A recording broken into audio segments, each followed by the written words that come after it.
প্রিয় দর্শক, স্বাগত জানাচ্ছি আগামীর বাংলাদেশ অনুষ্ঠানে। আশা করি আপনারা ভালো আছেন, সুস্থ আছেন।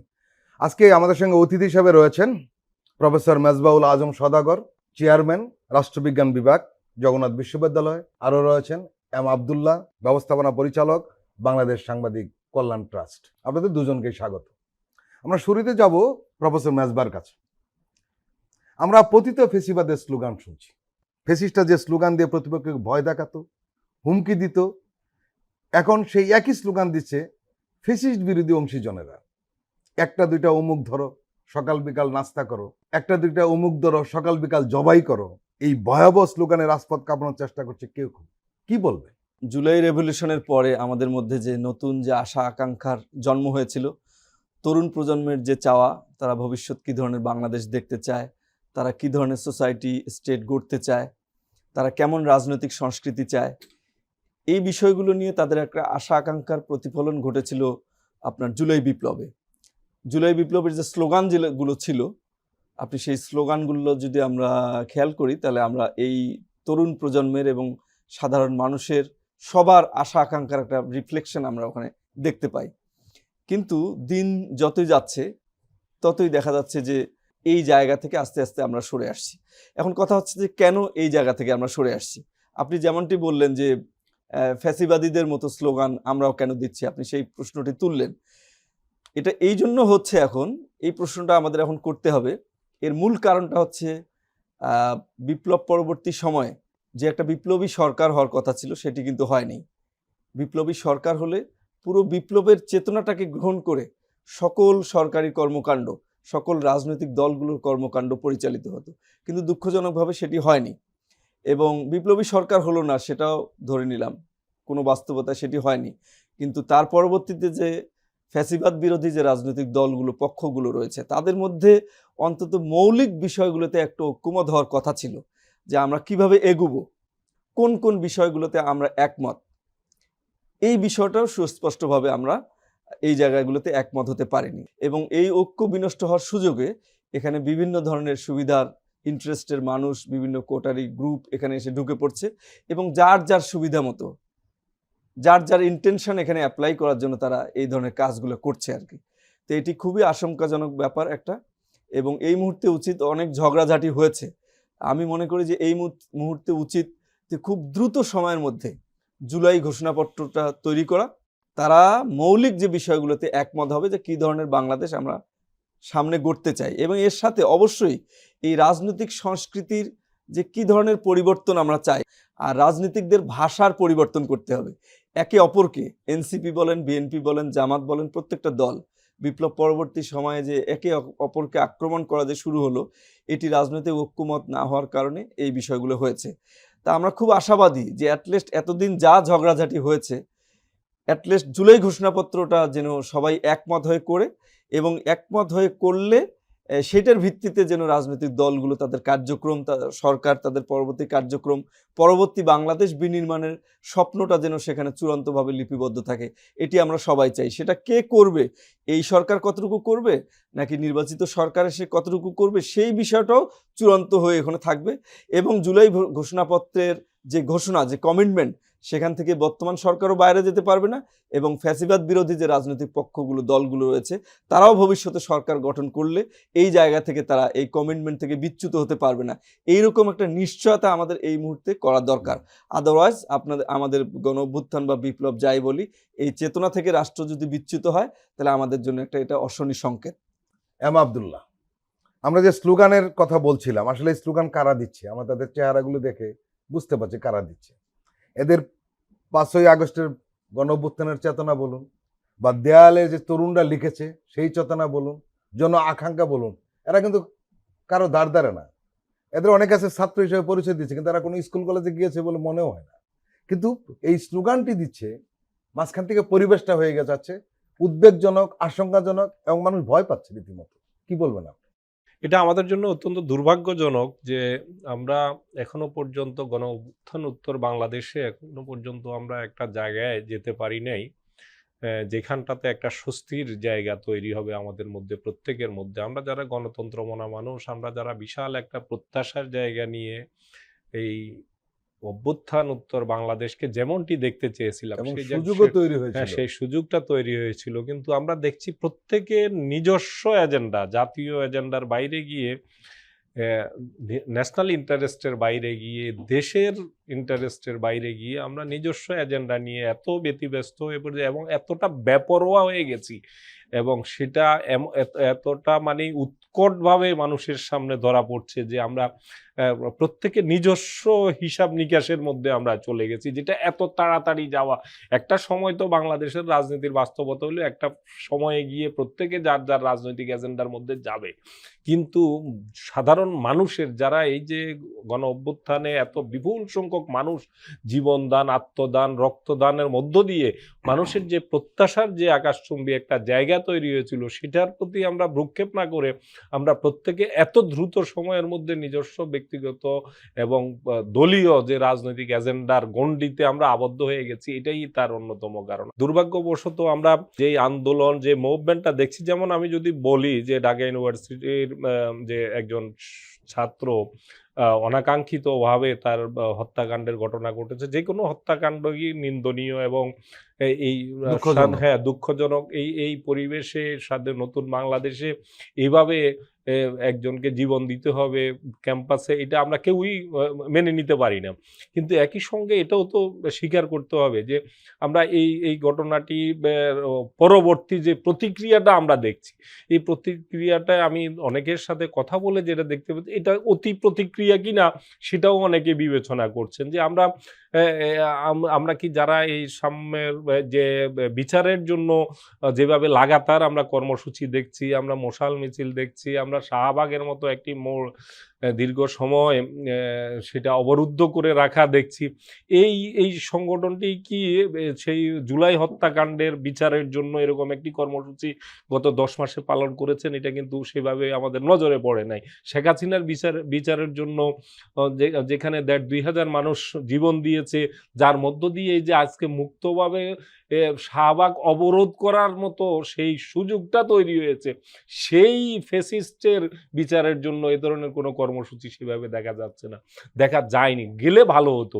আমরা সব হত্যাকাণ্ডেরই আমরা বিচারের জন্য আমরা নিশ্চয়ই আমরা সোচ্চার হব, কিন্তু একই সঙ্গে আমাদের দেখতে হবে একটি হত্যাকাণ্ডের ঘটনাকে কেন্দ্র করে আমরা যা করছি এর মধ্যে আমরা বাড়াবাড়ি করছি কিনা, এই জায়গায় অবশ্যই সেটার বিচার হবে। কয়েকজনকে গ্রেপ্তারও করা হয়েছে, যদিও সেটা নিয়ে নানান বিতর্ক থাকবে। এইটাই বাংলাদেশে হত্যাকাণ্ড, এই ধরনের হত্যাকাণ্ড এই প্রথম ঘটেছে এমনটাও না, এবং মধ্যরাতে সেই হত্যাকাণ্ডটা নিয়ে নানান ধরনের কথাও আছে। তো সেই জায়গাগুলোতে আমাদের মূল জায়গাটা হচ্ছে যে আমরা কোনো কিছু, এমনকি বাংলাদেশের মানুষ এখন বিশেষ করে তরুণ প্রজন্ম অনেক বেশি সচেতন, এর মধ্যে আমাদের লক্ষ্য কি অর্জন করতে চাই এটা একটা সুনির্দিষ্ট জায়গায় আসা দরকার। আপনি স্লোগানের কথা বলছিলেন, হ্যাঁ স্লোগানের এখন আমরা ফ্যাসিস্টের ভাষার কথা বলছেন, যে একটা অমুক দর ভাব, দরে দরে জেলে ভর, এই পর্যন্ত আমরা শুনেছি, কিন্তু সেটাও যখন অতিক্রম করে গিয়ে জেল জবাই ভরা কর থেকে বলছে। এটা জবাইতে চলে যায়, তখন কারা এই স্লোগানগুলো দিচ্ছে তারা সেটি পর্যবেক্ষণের একটা জায়গায় তৈরি হয়। তাহলে জবাই কর, ফাঁসি দে, এইগুলো তো ফ্যাসিস্টের ভাষা ছিল। আমরা এগুলোর বিরুদ্ধেই কিন্তু শাহবাগে ফেসিবাদের উত্থানের বিরুদ্ধে আমরা কথা বলেছি, যে ফাঁসি কার ফাঁসি হবে না হবে সেটা আদালত নির্ধারণ করবে। শাহবাগ যখন ফাঁসির চাপ দিয়ে শাহবাগে গণজাগরণ মঞ্চ করে যখন ফাঁসির বাধ্য করা হয় ফাঁসি দিতে, তখন সেটাই হলো ফ্যাসিজম। এখনো আমরা সে ধরনের ফ্যাসিজম আমরা দেখতে চাই না। এই হচ্ছে বাস্তবতা, এবং আগামী দিনগুলোতে আমাদের জন্য আমি নতুন নতুন করে চ্যালেঞ্জ দেখতে পাচ্ছি। এই চ্যালেঞ্জগুলো আমাদের জন্য আমাদের বিচ্যুতির জায়গা দেখতে পাচ্ছি, যেটা কোনোভাবেই কিন্তু কাম্য নয়। আমরা যে কোনো ইস্যুতে আমরা কতটুকু যাব, আমাদের মাত্রা জ্ঞান, পরিমিতিবোধ, এই জায়গাটা আমাদের মধ্যে একই। জাতি হিসাবে আমাদের এটা সবচেয়ে বেশি দুর্ভাগ্যের জায়গা, এটা যে জাতি হিসাবে আমরা পরিমিতিবোধটা আমাদের মধ্যে কখনোই জাগ্রত হয় নাই। আমরা প্রত্যেকটা ইস্যুতে এই ইস্যুটাকে কতটুকু আমরা টানবো, কতটুকু যাব, কোন মাত্রায় যাব, এই পরিমিতির জায়গাটা যতদিন পর্যন্ত আমাদের মধ্যে না আসবে ততদিন পর্যন্ত এই প্রশ্নগুলো থাকবেই। প্রফেসর মেজবা, মেয়র পদের শপথ ইস্যুতে ইশরাক হোসেন এবং আসিফ মাহমুদের পাল্টাপাল্টি বক্তব্য আমরা দেখছি। ইশরাক হোসেন বলছেন, সর্বশক্তি দিয়ে এরা ঢাকায় বিএনপি মেয়র আটকানোর চেষ্টার মধ্যে দিয়ে আগামী জাতীয় নির্বাচনে কি ভূমিকা পালন করবে তার ক্লিন কাট পরিষ্কার বুঝিয়ে দিচ্ছে। আবার তার দলেরই জাতীয় স্থায়ী কমিটির সদস্য সালাউদ্দিন আহমদ বলছেন যে ইশরাকের শপথ না হলে বৃহত্তর আন্দোলন করতে হবে। আসিফ মাহমুদ বলেছেন যে গায়ের জোরে নগর ভবন বন্ধ করে আন্দোলন করছে বিএনপি। আপনি নিশ্চয়ই দেখেছেন যে কোর্টের রায়, ইসির প্রজ্ঞাপন ইস্যুতে উপদেষ্টা আসিফ মাহমুদ তার বিস্তারিত মতামত তুলে ধরেছেন। আপনি এটাও নিশ্চয়ই জানেন যে ঢাকা দক্ষিণ সিটি কর্পোরেশনের তথাকথিত নির্বাচনটি হয়েছিল 2020 সালের 16ই মে, মেয়াদকাল ছিল 15ই মে 2025, মানে এখন মেয়াদটা নেই, আর শেষ হয়ে গেছে। আওয়ামী লীগের আমলে সব নির্বাচনকেই আমরা অবৈধ নির্বাচন বলি, তাহলে এই নির্বাচনকে সবাই বৈধতা দিতে চাচ্ছে কেন? এটার পক্ষে সহায়ক ভূমিকা পালন করেছিল আপনার চিটাগাং সিটি কর্পোরেশনের যে নির্বাচনটা, সেখান থেকে এটা সূত্রপাত। তো এখান থেকে এই দাবিটার মূলত উৎপত্তি, যে ওখানে যদি মেয়র শপথ নিতে পারে তখন কিন্তু এই বিতর্ক উঠেনি যে এই নির্বাচনটা বৈধ নাকি অবৈধ, সেই বিতর্কটা উঠেনি। তো এই বিতর্কের সূত্রপাতটা কিন্তু হয়েছে ওটা দিয়ে আর কি। তো গভর্নমেন্ট যদি এখন ইশরাককে এখন শপথ নিতে কোনো ধরনের যে কথাগুলো বলা হচ্ছে, আইনি বাধার কথা বলা হচ্ছে, সেটা হয়তো এক ধরনের লেজিটিমেট। এখন মেয়াদ দেওনি, কতদিন মেয়াদে থাকবে? মেয়াদও আবার শেষ হয়ে গেছে। মেয়াদের কথাটাতে আমি পরে আসছি। তো মূলত এটার বৈধতাটার উৎপত্তি হয়েছে আসলে চিটাগাং থেকে। সেটার প্রেক্ষাপটে যে ওটা যদি হয় তাহলে এটা হবে না কেন? আবার অনেকে যুক্তি দিচ্ছেন যে রাষ্ট্রপতি চুপ্পুও তো অবৈধ, তেনাকে তো রুখে দেওয়া হচ্ছে। এগুলো হচ্ছে এই পক্ষের যুক্তি আর কি। আর আসিফ মাহমুদ সজীব ভুঁইয়া আরো কতগুলা আইনগত তিনি যুক্তি উপস্থাপন করেছেন, সেগুলো কোনো অংশে কম শক্তিশালী নয়, কম দুর্বল নয়, সেগুলো শক্তিশালী যুক্তি। তো দুই পক্ষের মধ্যে এই যে আপনার এই লজিকগুলো সামনে নিয়ে আসা হয়েছে। কিন্তু সবচেয়ে উৎকণ্ঠার বিষয় হচ্ছে লজিকগুলো সামনে আসতেই পারে, কিন্তু সবচেয়ে উৎকণ্ঠার বিষয় হচ্ছে যে দুই পক্ষেই একে অপরের সমালোচনা করার ক্ষেত্রে একটু মাত্রা অতিক্রম করে এমনভাবে চলে গিয়েছেন যেটা জুলাই বিপ্লবের চেতনা ধারণ করার ক্ষেত্রে, ঐক্যের ক্ষেত্রে একটা বড় ধরনের বাধা হিসেবে এই জিনিসটা কাজ করছে আর কি। আর যিনি শপথ গ্রহণ করতে চাচ্ছেন জনাব ইশরাক হোসেন, তার কিন্তু তরুণ একজন নেতা হিসেবে তার একটা বিশাল ইতিমধ্যে তরুণ প্রজন্মের মাঝে তার একটা অ্যাকসেপ্টেন্স রয়েছে। তার কিছু অন্য নেতাদের তুলনায় তার কথা বলার যে ম্যাচিউরিটি, এবং ইতিমধ্যে বেশ কিছু কথা বলে তিনি মোটামুটি তরুণ সমাজের মধ্যে একটা গ্রহণযোগ্যতা তিনি তৈরি করতে পেরেছেন। ইভেন তার বিপ্লবের সময় বা জুলাই বিপ্লবের আগে যে বিভিন্ন আন্দোলন সংগ্রাম, সেখানেও তিনি একটা গ্রহণযোগ্যতা তিনি তৈরি করেছেন। তো তার উচিত হবে যে মানে এমন কিছু না করা যে যে জুলাই বিপ্লবের চেতনা যে তিনি যেন ধারণ করেন, তার প্রত্যেকটা পদক্ষেপে তরুণ সমাজ, সাধারণ মানুষ যেন সেটা ধারণ করে। তিনি যেন ছোট ছোট স্বার্থের যে বিষয়গুলো তিনি কথা বলবেন অবশ্যই, এবং তিনি তার লেজিটিমেসি প্রতিষ্ঠিত করেছেন যে তিনি ওই নির্বাচনটা যদি আসলে ওইটা বৈধ অবৈধ ওই প্রসঙ্গে যদি না যায়, তাহলে নির্বাচনটা তিনি ভোট পেয়েছিলেন বেশি, এটা তিনি প্রতিষ্ঠিত করতে পেরেছেন। এটি তার হচ্ছে সবচেয়ে বড় বিজয়। আসলে তিনি শপথ নিলেন কি নিলেন না, এইটা কোনো বড় কোনো বিষয় না জুলাই বিপ্লবের প্রেক্ষাপটে। তো সেই বিষয়টা তিনি মাথায় রেখেই তিনি তার গ্রহণযোগ্যতা ঠিক রাখবেন আমাদের সবার কাছে, এবং তিনি তরুণ প্রজন্মের একজন নেতা হিসেবে তার ইমেজ ঠিক রাখবেন, এটাই আমরা প্রত্যাশা করছি। এম আব্দুল্লাহ, আমরা গণমাধ্যম কর্মী হিসাবে বা হওয়ার কারণে আমরা আসলে খবরের পেছনের খবরটা জানার চেষ্টা করি। আসলে ইশরাক হোসেনের এই শপথ নেওয়ার চেষ্টা করা বা না হওয়া নিয়ে যে আন্দোলনটা হচ্ছে, এর পিছনে কিন্তু দুটো কারণ রয়েছে, যে যতই বলুক না কেন। একটি কারণ হলো দল হয়তো চাইছে যে ঢাকার একটি অংশে তাদের প্রভাব বলয় থাকুক, ভবিষ্যতে আন্দোলনে কাজে লাগবে, এটি বাস্তবতা। কিন্তু মাঝখান থেকে সম্ভবত যেটা বলছিলেন প্রফেসর মেজবা, ইশরাকের মতো ক্লিন ইমেজের একটা লোক সম্ভবত খানিকটা বিতর্কিত করে ফেলা হচ্ছে, এটি একটি দিক। আরেকটা দিক কিন্তু মারাত্মক, সেটি হলো যে এই ধরনের দাবি কিন্তু আরো উঠতে থাকবে। কারণ হলো বরিশালের মেয়র তাহলে তাই হওয়া উচিত ছিল, সেটা কিন্তু খারিজ হয়ে গিয়েছে। তাহলে বরিশাল চট্টগ্রাম থাকলো, বরিশাল খারিজ হলো, ঢাকাকে আবার রাখা হচ্ছে। এর মাধ্যমে যদি এরকম রাখা হতে শুরু করে তাহলে দুটো জিনিস হবে, বিতর্ক তৈরি হবে, একই সঙ্গে আওয়ামী লীগের আমলের সমস্ত নির্বাচন যে বৈধ ছিল এটা প্রমাণ হবে। তখন আপনি বলতে পারবো না যে আওয়ামী লীগের নির্বাচন সবগুলি অবৈধ ছিল। কি বলবেন আপনি? চট্টগ্রাম আর ঢাকার বিষয়টা কিন্তু এক না, দুটোর ইস্যুটা কিন্তু ভিন্ন ছিল। চট্টগ্রামের নির্বাচনটিতে মোটামুটি একটা ভোটাভুটির জায়গা ছিল, এবং সেখানে সাদাত হোসেন তখনই মামলা করে রেখেছিলেন ভোটের ফলাফল নিয়ে, এবং সেই ফলাফলটা তিনি বলেছেন ম্যানিপুলেট করা হয়েছিল। সেই দাবি নিয়ে সেই গ্রাউন্ডে তিনি মামলা করে রেখেছিলেন এবং সেই মামলাটা নিষ্পত্তি করা হয়েছে এই সময়ে এসে, এবং সেখানে ফলাফলের যে চ্যালেঞ্জ করেছিলেন সেই ফলাফলের ভিত্তিতেই কিন্তু সেখানকার রায়টা এসছে। আর ঢাকার বিষয়টা, মামলাটা ছিল ভিন্ন। এখানে নির্বাচনটা বাতিল চাওয়া হয়েছিল।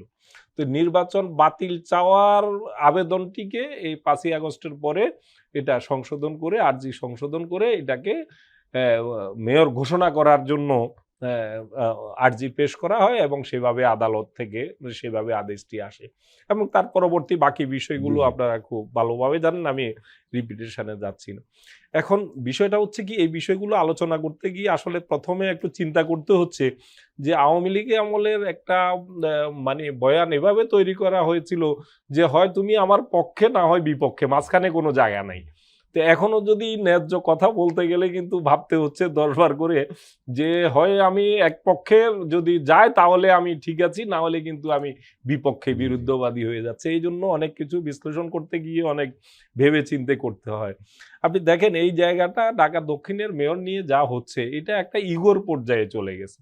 এখন ইগোর পর্যায়ে বিএনপিকে বোঝানোর, একটা পক্ষ থেকে বোঝানোর চেষ্টা করা হচ্ছে যে যদি এই লড়াইয়ে যদি ইশরাক যদি মেয়র না হতে পারে তাহলে বিএনপির যে শক্তিমত্তা এটার কিন্তু প্রমাণ হবে না, এতে করে সামনের দিনগুলোতে বিএনপি এক ধরনের তারা শক্তিতে সফল হয় না, এ ধরনের একটি, আমি এটা মনে করি না। বিএনপি নিশ্চিতভাবে আমি বিশ্বাস করি আগামীতে যে নির্বাচন হবে সেই নির্বাচনে বিপুল ভোটে এবং সেটা ভূমিধস বিজয় বিএনপির জন্য অপেক্ষা করছে। তো সে ধরনের একটি দল একটি ঢাকা সিটির একটি অংশের একটি পদের জন্য তাও মেয়াদ উত্তীর্ণ, হ্যাঁ তাও মেয়াদ উত্তীর্ণ, টেকনিক্যাল যতই যুক্তি দেখাক না কেন ইশরাক হোসেনের পক্ষ থেকে, ইশরাক হোসেনের প্রতি আমি তার কিন্তু একজন অনুরাগী ভক্ত হয়ে উঠেছিল। বিশেষ করে তার কর্মীদের জন্য তার যে সাহসী, আমাদের জাতীয় প্রেস ক্লাবের সামনে যেভাবে কর্মীকে উদ্ধারের জন্য সে জীবন বাজি রেখে ঝাঁপিয়ে পড়েছিল, এই দৃশ্য এখনো আমাদের চোখের সামনে ভাসে। এ ধরনের একজন কর্মী বান্ধব নেতা এটা হাতে গোনা, বাংলাদেশের রাজনীতিতে এটার সংখ্যা কিন্তু খুব বেশি না। এ ধরনের একটি ইমেজের, পজিটিভ ইমেজের একজন লোক, এবং যেটা একটা বিতর্কের জায়গা পার্সেন্টেজটা কত এটা নিয়ে পরিমাপ হতে পারে। কারো দৃষ্টিতে এটা 90% বিতর্কিত, কারো দৃষ্টিতে, ইশরাকের দৃষ্টিতে এটা 10% বিতর্কিত বা তার সমর্থকের হতে পারে, কিন্তু বিতর্কের জায়গা তো আছে।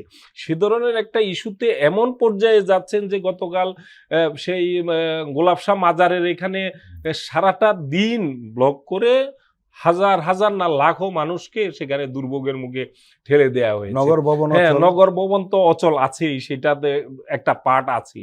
তো এই জায়গাগুলো আমার মনে হয় বিএনপির যারা নীতি নির্ধারক পর্যায়ের আছেন তাদের জায়গা থেকে একটা ইগোর জায়গা তৈরি হয়েছে, আর সরকারের জায়গা থেকেও এখন এক ধরনের সরকারের ইগোর জায়গা তৈরি হয়েছে, বিশেষ করে স্থানীয় সরকার মন্ত্রণালয় বা তাদের কাছে।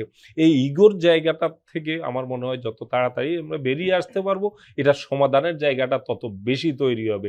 যেই জায়গাগুলো আছে, যেই প্রশ্নগুলো আছে, এই প্রশ্নগুলো সমাধানের জায়গাটা আইনগতভাবে হওয়ার সুযোগ আছে। গত 15 বছরে আদালতকে যেভাবে ন্যাক্কারজনকভাবে ব্যবহার করা হয়েছে, ইশারা ইঙ্গিতের আদালত করে ফেলা হয়েছিল, তো সেই জায়গাটা থেকে আদালত থেকে হয়তো একটি আদেশ এসছে, কিন্তু এর বিপরীতে আমাদের বাস্তবতা, রাজনৈতিক বাস্তবতা, মানে সবকিছু মিলিয়ে একটা জায়গায় সমঝোতার জায়গায় আসা খুবই বাঞ্ছনীয় একটা জায়গা, এবং এটা নিয়ে আর বেশি দূর এগোনো এটা কারো জন্যই সুখকর হবে না আমি মনে করি। বিএনপি যদি মনে করে যে এখানে ইশরাককে শপথটা পড়িয়ে ফেললে ঢাকার একটি জায়গায়, যেমনটি বলছিলেন যে ঢাকার একটি অংশ একটা আধিপত্যের জায়গা তৈরি হলে এটা আগামী নির্বাচনে তাদের জন্য প্রভাব বলয় হিসেবে কাজ করবে। আন্দোলনের কথা বা আন্দোলনের প্রশ্ন তো সেখানে আমি মনে করি বিএনপিকে সেই আন্দোলন বা আন্দোলনের প্রশ্নের জায়গাটা আমি রাখছি। বিএনপি ক্ষমতা প্রত্যাশী দল, ক্ষমতায় যাচ্ছে, সেই দলটিকে আন্দোলনের প্রভাবের কথা ভাবতে হবে কেন, কিন্তু নির্বাচনে একটা মনস্তাত্ত্বিক প্রভাবের জায়গা আছে। সিটি কর্পোরেশন হলেও সোনার ডিম পাড়া হাঁস, কিন্তু এখানে অনেক লোককে এখানে তুষ্ট করা যায়, তাদেরকে নির্বাচনে ব্যবহার করা যায়, নানানভাবে কাজ কাজ দিয়ে নানানভাবে সুবিধা দিয়ে তাদেরকে নির্বাচনে ব্যবহার করা যায়, এই ইকুয়েশনগুলো এখানে কাজ করছে নিঃসন্দেহে। আপনি যদি বরিশালের প্রসঙ্গ টেনেছেন, বরিশালের প্রেক্ষাপট ঠিক আরেক রকম বিষয়। এই তিনটা কিন্তু চট্টগ্রাম, বরিশাল এবং যদি আমি ঢাকার কথা বলি, তিনটার কিন্তু সম্পূর্ণ মেরিটটা কিন্তু তিন রকম। আমি বিশ্বাস করি যে এখনো যদি আমরা কেন নির্বাচনের দাবিটা করছি না, আমরা যদি বলি এখনই যে আগামী 2 মাসের মধ্যে, যেহেতু নির্বাচনের পর্যন্ত তো বিএনপির দেওয়ার সময় ডিসেম্বর পর্যন্ত আছে, তো আমরা কেন বলছি না আজকে মে মাস আছে, জুন, জুলাই, আগস্টের মধ্যে ঢাকা সিটি কর্পোরেশনের নির্বাচনটা ঘোষণা করে তারা তো দেওয়া। ঘোষণাই করেছে হ্যাঁ, স্থানীয় কারণ- নির্বাচন করবে না। সেটা কেন? আমি যদি বলি ইসরাককে আমরা বিপুল ভোটে আমরা ঢাকা সিটি কর্পোরেশনের দক্ষিণের মেয়র দেখতে চাই, এবং সেটা খুব ইজিলি সম্ভব। আপনি যদি এখন নির্বাচনী তফসিলটা দিয়ে দেন, তাহলে সেই নির্বাচন যদি আগামী জুলাই বা আগস্টে নির্বাচন হয়, আমি বিশ্বাস করি ইসরাক হোসেন রেকর্ড সংখ্যক ভোটে এখন সেখানকার নির্বাচিত তো মেয়র হবেন। তো সেটা কেন আমরা চাচ্ছি না? এই জায়গায় তো আমার কাছে একটা ধাক্কা খাওয়ার জায়গা। তো আমরা ইসরাককে মেয়র দেখতে চাই, সেটা বিতর্কহীন মেয়র দেখতে চাই। আমরা সেখানে বিপুল ভোটে বিজয়ী একজন মেয়র হিসেবে ইসরাকের মতো একজন তরুণ নেতাকে আমরা দেখতে চাই। সেই জায়গাটাতে আমার মনে হয় এটা যত দ্রুত সম্ভব এটা এ ধরনের কোনো একটা সলিউশনে যাওয়া যায় কিনা সেটা ভেবে দেখা দরকার। প্রিয় দর্শক, আমরা এখন একটু বিরতি নিচ্ছি, আপনারা আমাদের সঙ্গেই থাকুন।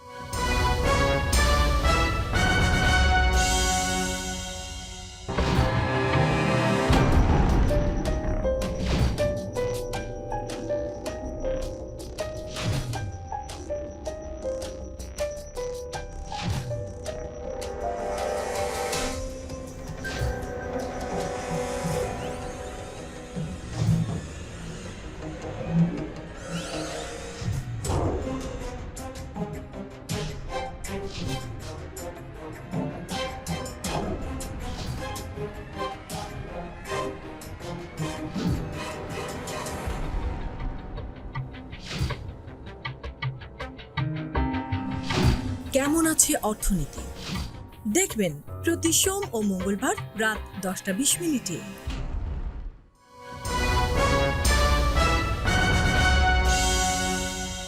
আবারও স্বাগত আগামীর বাংলাদেশ অনুষ্ঠানে। আজকে আমাদের সঙ্গে আলোচনায় রয়েছেন বাংলাদেশ সাংবাদিক কল্যাণ ট্রাস্টের ব্যবস্থাপনা পরিচালক আব্দুল্লাহ, রয়েছেন জগন্নাথ বিশ্ববিদ্যালয়ের রাষ্ট্রবিজ্ঞান বিভাগের চেয়ারম্যান প্রফেসর মেজবাউল আজম সওদাগর।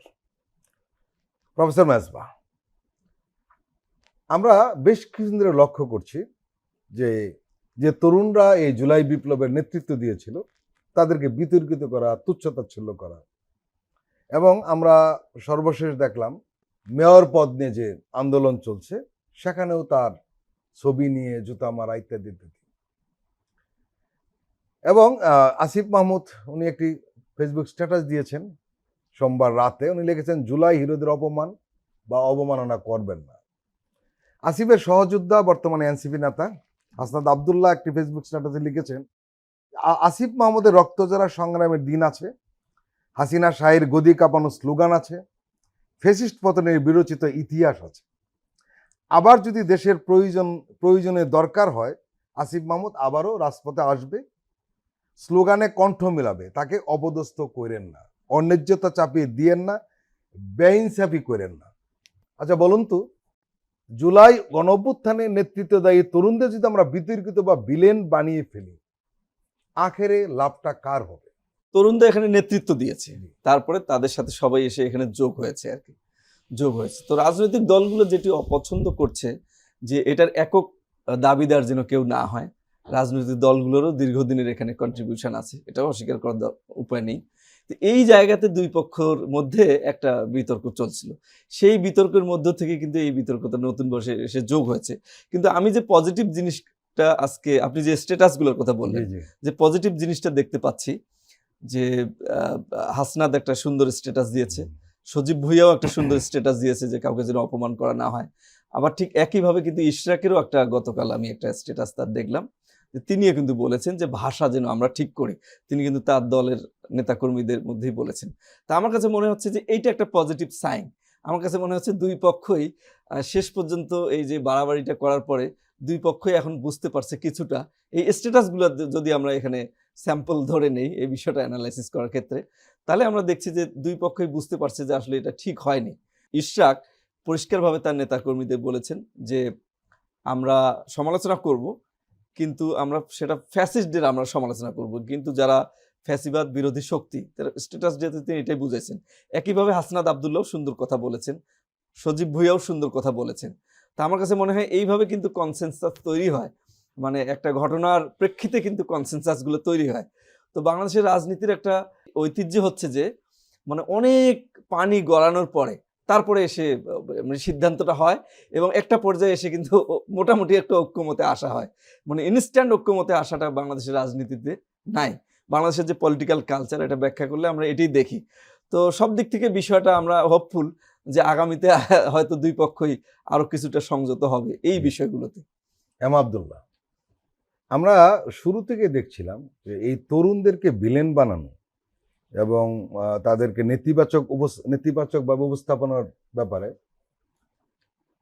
আওয়ামী যে বয়ান তৈরি হচ্ছিল শুরু থেকেই, ভারত থেকেও করা হচ্ছিল, শেখ হাসিনা নিজে সেটা বারবার বলছিল। আমরা লক্ষ্য করছি যে ভারতের বয়ান, শেখ হাসিনার বয়ান বা আওয়ামী লীগের বয়ান এবং কোনো কোনো রাজনৈতিক দলের বয়ান মিলে যাচ্ছে কেন? আমাদের মধ্যে বোঝাপড়ার সমস্যা থাকবে, ভুলভ্রান্তি থাকবে, নিজেদের মধ্যে নানান ধরনের সংকট তৈরি হবে, কিন্তু জুলাই অভ্যুত্থানের যারা শরিক, যারা এই অভ্যুত্থানে নেতৃত্ব দিয়েছেন, এই অভ্যুত্থানের যারা অংশীদার, তাদের প্রত্যেকের মধ্যে বিষয়টা এই পর্যায়ে যাবে এটা আসলে ভাবনারও অতীত আমার কাছে মনে হয়েছে। যদিও যেমনটি বলছিলেন ইশরাক, গত 2 দিনে অনেকগুলো স্ট্যাটাস এবং ভিডিও বক্তব্য দিয়েছেন, এর মধ্যে সর্বশেষ স্ট্যাটাসটা আমি দেখেছি। তো সেই জায়গাটাতে তিনি বলেছেন যে তার নেতা কর্মীদেরকে বা দক্ষিণের সিটি কর্পোরেশনের যারা আছে তাদেরকে বলেছেন যে একটু সংযত আচরণ করার জন্য, কেবলমাত্র ফ্যাসিস্টদের ব্যাপারে এ ধরনের রূঢ় আচরণ করতে। এটা অনেক বিলম্বিত, এটা তাৎক্ষণিকভাবে এ ধরনের যা দেখা গেছে সেটা তাৎক্ষণিকভাবে তার উদ্যোগী হলে আরো ভালো হতো। তারপরেও তাকে ধন্যবাদ জানাই, দেরিতে হলেও তিনি সেটা বলেছেন, তার নেতা কর্মীদের, তার ভক্তদেরকে সেই নির্দেশনা দিয়েছেন, এটা একটা ভালো জায়গা। আসিফ মাহমুদ, সজীব ভুইয়া তিনি ভুলের ঊর্ধ্বে নন, তিনি তার ভুল থাকবে না, তিনি বয়সে খুবই আমরা জানি যে খুবই নবীন, এদের সরকার পরিচালনার কোনো পূর্ব অভিজ্ঞতা নাই, রাজনীতির ক্ষেত্রে তাদের কোনো পূর্ব অভিজ্ঞতা নাই, এদের অনেক ভুল হতে পারে, কিন্তু সকল ভুলকে যদি এক পাল্লায় রাখা হয় এবং যদি জুলাই অভ্যুত্থানে তাদের জীবন বাজি রাখার বিষয়টাকে যদি আরেকটা পাল্লায় রাখা হয়, আমার মনে হয় এটা কখনোই তাদের ওই জুলাই অভ্যুত্থানের যে পাল্লা, সেই পাল্লার সবচাইতে তাদের ভুলগুলো ভারী হবে, এটা আমি এখনো বিশ্বাস করতে চাই না।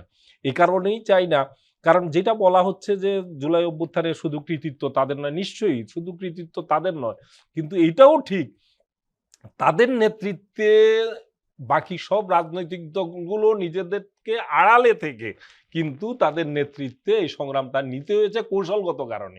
এই কৌশলটা কেন?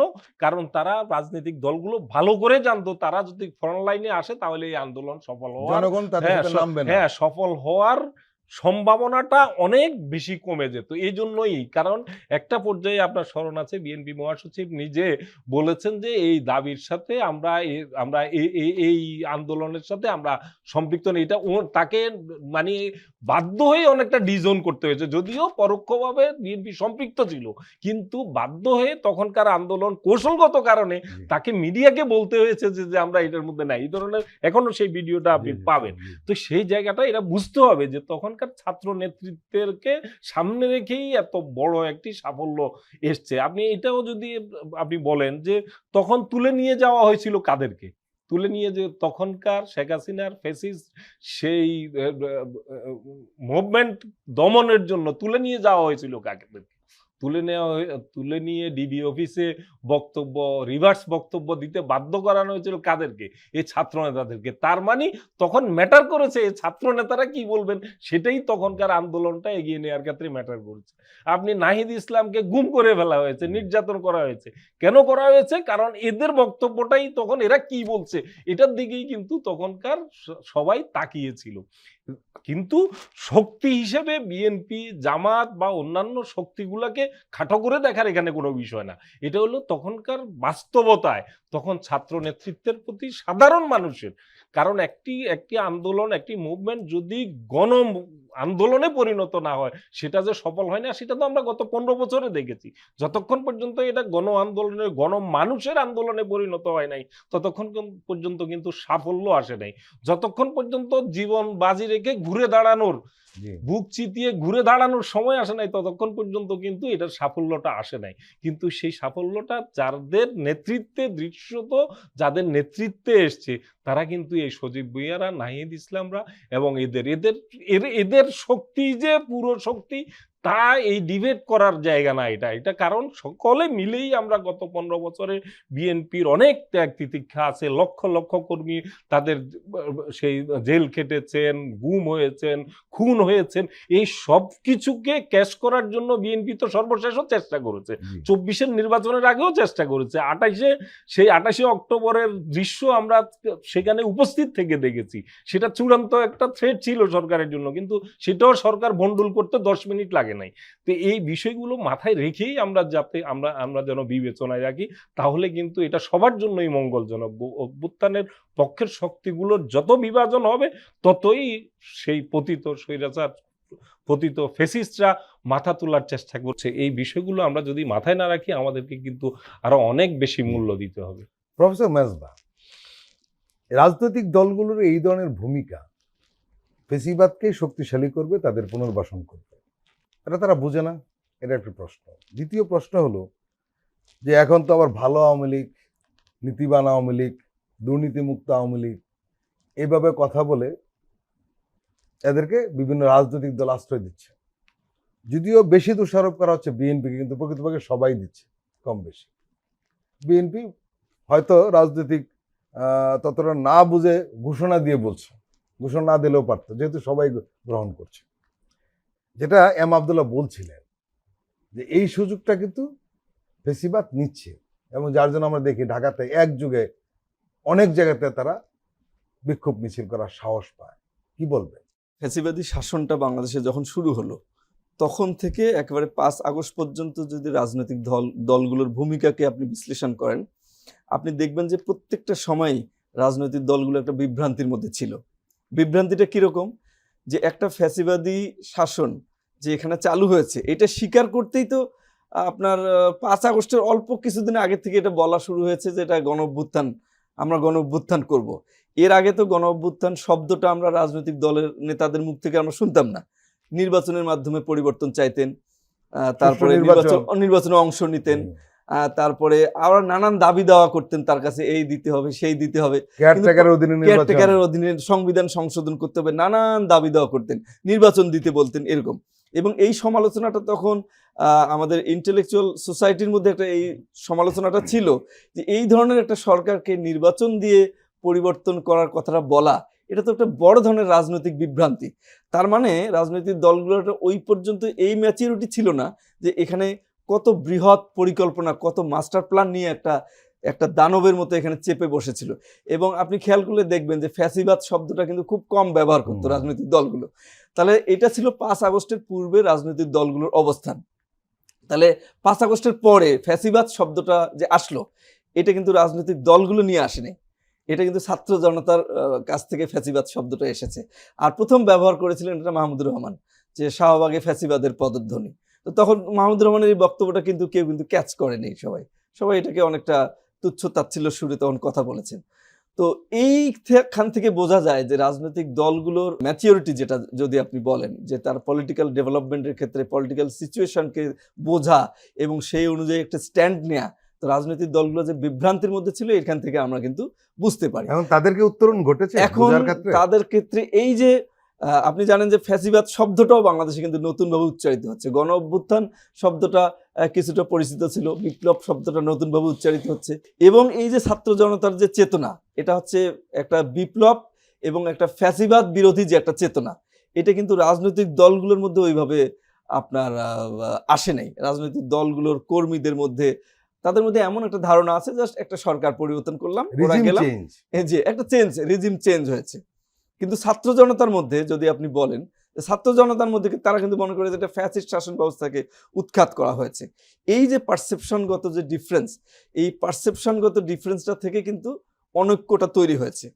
এই ক্ষেত্রে আমি যদি বলি অনৈক্যটা তৈরির ক্ষেত্রে এই পারসেপশনগত ডিফারেন্সটা কিন্তু আপনার দূর করতে হবে, এবং এটা দূর করার জন্য কিন্তু একটা রাজনৈতিক ঐক্যমত দরকার। এবং সামনে যে জুলাই চার্টার আছে, জুলাই চার্টারের মধ্যে সর্বশেষ একটা সুযোগ রয়েছে। এই সিচুয়েশনটাকে আমরা কিভাবে কি হিসাবে আখ্যায়িত করব, কিভাবে ডিল করব, সামনের দিনে আমাদের অবস্থান কি হবে, এই জিনিসটা কিন্তু মীমাংসা করার একটা সুযোগ সামনে রয়েছে। আশা করব রাজনীতিবিদরা এবং অন্য যারা সবাই স্টেক হোল্ডার আছে তারা এই বিষয়টাকে পারফেক্টলি ডিল করবেন। সমস্যার মূল জায়গা হচ্ছে এখানেই যে আমরা ফ্যাসিবাদকে এখনো ধারণ করতে পারিনি, ফ্যাসিবাদকে কিভাবে ডিল করতে হবে সেটাও আমরা এখনো বুঝতে পারিনি। এখন পর্যন্ত বিভ্রান্তি এবং অনৈক্যের মধ্যে আছি।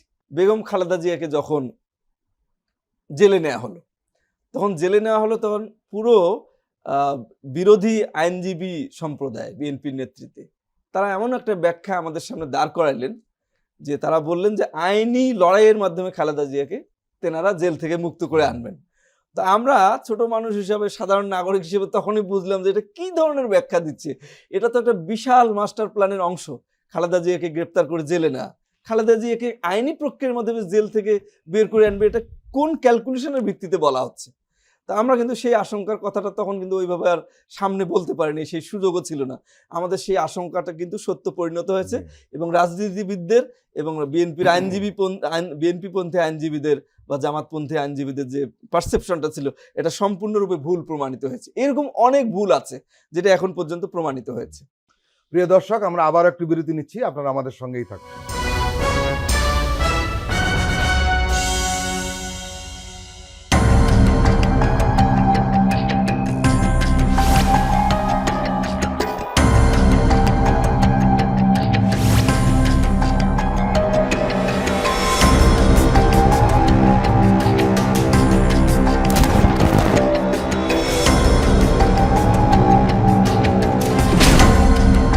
ফ্যাসিবাদের দিনলিপি, গবেষণা ও উপস্থাপনা সাইদ খান, প্রযোজনা আফরোজা সুলতানা ও মামুন মাহমুদ। দেখবেন প্রতি রবি থেকে বৃহস্পতিবার সন্ধ্যা 7টায়।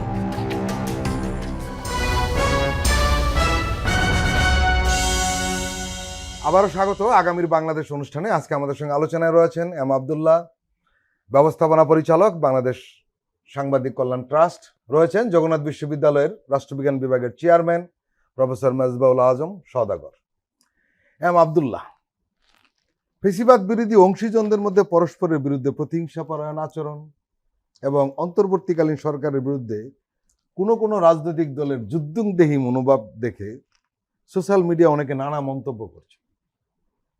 দুজনের মন্তব্য নিয়ে আমরা একটু কথা বলতে চাই। এরা দুজনেই গণমাধ্যম করবে। একজন হতাশা এবং ক্ষোভ থেকে বলেছেন যে বিএনপি, জামাত, এনসিপি সহ নানা দল ও মতের মধ্যে হুমকি দামকি বন্ধের একমাত্র পথ হাসিনাকে ক্ষমতায় ফিরিয়ে আনা। উনি আরো কিছু বলেছেন যে ছাঁচা দিয়ে সবাইকে ঠিক করে দিবে। উনি ক্ষোভ থেকে বলেছেন। আরেকজন হলেন আপনি নিজেই, এম আবদুল্লাহ। আপনার একটা স্ট্যাটাস দিয়েছেন, সেই স্ট্যাটাস নিয়ে ব্যাপক আলোচনা হচ্ছে, অনেকে শেয়ার করছেন। আপনি লিখেছেন, ধরুন ডক্টর মোহাম্মদ ইউনুস কোনো একদিন বললেন, আমি তো ভালা না, ভালা লইয়া থাইকো। খুব বহুল প্রচলিত একটি গানের দুটো লাইন আপনারা যোগ করেছেন। Good bye. উপদেষ্টারাও তাকে অনুসরণ করলেন। এবার ঠিক করে ফেলুন আপনাদের পছন্দের ইন্টারিম। প্রস্তাব করুন তো দেখি কার নেতৃত্বে কারা দ্রুত একটা নির্ভেজাল নির্বাচন করে দেবে। বিতর্কিত হবে না তাদের কোনো কাজ। তালিকাটি দেন প্লিজ। দেশের তখনকার সম্ভাব্য চিত্রটা সম্ভব হলে তুলে ধরবেন। আপনারা যাদেরকে আহ্বান জানিয়েছেন মূলত রাজনৈতিক দলগুলোর প্রতি আপনি আহ্বান তুলেছেন। কেন আপনি এমনটা লিখলেন? গত কয়েকদিনের ঘটনা প্রবাহ দেখে একটা মানে প্রচন্ড রকম যন্ত্রণার জায়গা থেকে মূলত এই স্ট্যাটাস দিয়েছি।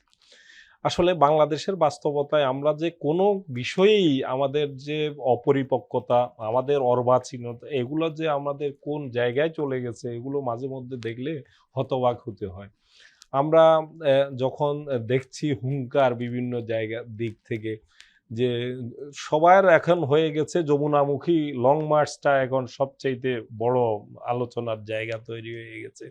যে যমুনামুখী লং মার্চ করে যে কাউকে যে কোনো কিছু আদায় করে নেয়ার যে একটা পরিস্থিতি, গত 10-15 দিনের পরিস্থিতি যদি আমরা দেখি, ঢাকা শহর একটা ভোগান্তির, চরম একটা ভোগান্তির শহরে পরিণত হয়েছে। দিকে দিকে দাবির যে বহর, এটা ছিল, শুরু থেকেই ছিল। এ পর্যন্ত যদিও আজকে আমার দেশ পত্রিকায় একটি তথ্য দিয়েছে যে 250-র মতো, কিন্তু আসলে এই সংখ্যাটা আমি একটু ডিফারই করছি। এই সংখ্যাটা আমার কাছে এটার একটা হিসাব আছে, আমি এটা এর আগেও এটা নিয়ে লেখালেখি করেছি। এই সংখ্যাটা, আন্দোলনের সংখ্যাটা সহস্রাধিক।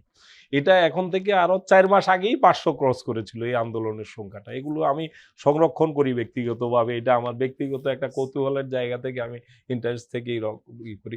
সহস্রাধিক মুভমেন্ট হয়েছে গত এই 9 মাস, 9.5 মাসে, এবং সেই মুভমেন্টগুলো এগুলা কোনোটাই বর্তমান যে সরকার ডক্টর ইউনূসের নেতৃত্বে আছে এই সরকারের সময়ে উদ্ভূত কোনো পরিস্থিতির কারণে না। এই সবগুলো সমস্যাই, এবং অধিকাংশ ক্ষেত্রে এগুলো সমস্যাও না, সবাই হলো বাড়তি সুবিধা আদায়ের জন্য মরিয়া এক ধরনের আপনি আন্দোলন সংগ্রাম করছে। তাদের যাদেরকে আরেকটা কথা বলি, এই সমস্যা কিন্তু জাতীয় সমস্যা না, এবং সবার একটা বিশেষ পার্সোনাল বা বিশেষ বিশেষ গোষ্ঠীর। আপনি ধরেন, যদি আমি সর্বশেষ জগন্নাথের বিষয়টাই আমি তুলে ধরি, সেই জগন্নাথের, উনি আজকে সেই জগন্নাথেরই একজন সম্মানিত শিক্ষক এখানে আছেন। আমি এটা উনাদেরকে অসম্মান করার জন্য বলছি না, উনাদের যে সংকটটা নিয়ে এই মানুষগুলোকে ভোগানো হলো, এটা 18 থেকে 20 হাজার মানুষের সংকট। কিন্তু আমরা দেখলাম, আমরা সপ্তাহ জুড়ে আমরা কি পরিমাণ ঢাকা শহরে আমাদেরকে ভুগতে হয়েছে। শেষ পর্যন্ত সরকার মেনে নিয়েছে ঠিকই, কিন্তু এই মেনে নেওয়ার পরও কিন্তু প্রশ্নগুলো রয়ে গেছে যে এই সুবিধা যদি জগন্নাথকে দেয়া হয়, তাহলে অন্য ভার্সিটিগুলোকে কেন এই জায়গায় কিছু বিতর্কের জায়গা থাকতে পারে। তো আমার কাছে কিন্তু আশঙ্কাটা হয় যে নিশ্চিতভাবে যে দলটি ক্ষমতায় আসছে আগামী দিনে, বিএনপি, তারা এখন যে প্র্যাকটিসগুলো এখন দেখিয়ে যাচ্ছেন দাবি আদায়ের জন্য, এরা এই যে নজিরগুলো স্থাপন করছেন, তারা এগুলো মোকাবেলা করার জন্য তাদের কি চিন্তা ভাবনাগুলো এখন থেকে ঠিক থাকছে? তো তারা এইভাবে দাবি আদায় করার যে নজিরগুলো স্থাপন করছেন, এই ধরনের ভবিষ্যতে এই প্র্যাকটিসগুলো যখন হবে তাদের সময়ে, তারা এগুলো মোকাবেলা করার জন্য ঠিকঠাক মতো প্রস্তুতিটা রাখছেন? তো এই জায়গাগুলোতে আমার কিন্তু একটা শঙ্কার জায়গা। আমরা বলছিলাম যদি না থাকে, ডক্টর ইউনূসের, আমি যে কথাটি বলেছি যে আমরা ডক্টর ইউনূসের বিরুদ্ধে যে ভাষায় হুঙ্কার দিচ্ছি, ডক্টর ইউনূস যদি না থাকতো, এটা আমি, অনেকে বলবে যে সরকারের সাথে সম্পৃক্ত হিসেবে আছি, আমি সত্য কথাটা বলার, স্পষ্টভাবে বলার, এটা আপনি গত 15 বছরে আপনি আমার সাথে খুব কাছাকাছি থেকে দেখেছেন। আমার ভার্চুয়াল প্ল্যাটফর্মটা আপনারা লক্ষ্য করেছেন, এমন একটা ইস্যু নাই যে ইস্যুতে প্রতিবাদ করি নাই গত 15 বছরে। রাজপথে এমন কোনো মাস নাই 5-7টা সমাবেশ, আন্দোলন, সংগ্রাম করি নাই। এভাবে আছে, আমাদেরকে এখন পরীক্ষা দিতে হয় আমরা কি জাতীয়তাবাদী বা এই পরীক্ষাগুলো দেওয়ার সময় এসছে। ভার্চুয়াল জগতে সেই প্রশ্নেরও উত্তর দেয়া লাগছে। তো জীবনে হামলা মামলা থেকে শুরু করে 27 মামলা এখনো মাথার উপর, এখনো শেষ হয় নাই। অনেক 10,000 রাজনৈতিক মামলা শেষ হয়েছে, কিন্তু আমাদের এই 27 মামলা, আমার বা মাহমুদুর রহমানের 124 মামলা, এগুলা কিন্তু শেষ হচ্ছে না। ডক্টর ইউনূসের ব্যাপারে যে কথাটি বললাম, এটা দৃঢ় বিশ্বাস থেকে বলছি, যদি ডক্টর ইউনূস সেদিন দায়িত্ব না নিতেন এবং এই 9 মাসে প্রতি বিপ্লবের ঘটনা ঘটে বাংলাদেশের ভাগ্যে ভয়াবহ বিপর্যয়ের ঘটনা ঘটত। একজন বৈশ্বিক ব্যক্তিত্ব হিসেবে নন্দিত মানুষ হিসেবে, নোবেল লরিয়েট হিসেবে তার যে বিশ্বব্যাপী যে গ্রহণযোগ্যতার জায়গাটা, যে পশ্চিমা বিশ্ব থেকে শুরু করে, জাতিসংঘ থেকে শুরু করে, বিভিন্ন ফোরামের জায়গা থেকে তিনি যেভাবে অকুণ্ঠ সমর্থন পেয়েছেন, যে কারণে এখন পর্যন্ত বাংলাদেশটা অভ্যুত্থান পরবর্তী সময়ে ফ্যাসিস্টের এত নীল নকশার মধ্যে টিকে গেছে দেশটা। তা না হলে টিকতো কিনা, এই বাস্তবতা যারা উপলব্ধি করবেন না, তাদের জন্যই মূলত এই প্রশ্নগুলো রাখা। প্রফেসর মেজবা, আমরা কোন কোন রাজনৈতিক দলের হুঙ্কার শুনছি প্রয়োজনে প্রফেসর ইউনূসকে সরিয়ে দিবে এবং তিনি পদত্যাগ করুন, এমন আহ্বানও জানাচ্ছে। এই আহ্বানকে আপনি কিভাবে দেখছেন? যারা হুঙ্কারটা দিচ্ছে তারা বুঝে দিচ্ছে নাকি না বুঝে দিচ্ছে, এটা নিয়ে আমার সন্দেহ হচ্ছে। কারণ প্রফেসর ইউনূস ছাড়া আপনার 5 আগস্ট পরবর্তী পরিস্থিতিতে এরকম দ্বিতীয় কোনো এত গ্রহণযোগ্য কোনো ব্যক্তি ছিল না, যে ন্যাশনাল এবং ইন্টারন্যাশনাল যে কনস্পাইরেসিগুলোকে যে ফেস করা, এবং ইন্টারন্যাশনালি যে উনি যে রেকগনিশনটা পেয়েছেন, উনি যে সহযোগিতাটা এখনো পাচ্ছেন, এইটা একটা খুব আমাদের জন্য অনেক বড় ধরনের একটা পাওয়া। সুতরাং এই মুহূর্তে এই ধরনের চিন্তা ভাবনা করা একটা বড় ধরনের একটা রাজনৈতিক বোকামি। আমি মনে করছি। এম আবদুল্লাহ এবং প্রফেসর মেজবাউল আজম সওদাগর, আপনারা দুজনে আমাদের দীর্ঘ সময় দিলেন, আপনাদেরকে আন্তরিক ধন্যবাদ। আপনাকে ধন্যবাদ। আপনাকেও শুভেচ্ছা। প্রিয় দর্শক, আজকের অনুষ্ঠান আমরা এখানে শেষ করছি। আপনারা ভালো থাকবেন, সুস্থ থাকবেন। আল্লাহ হাফেজ।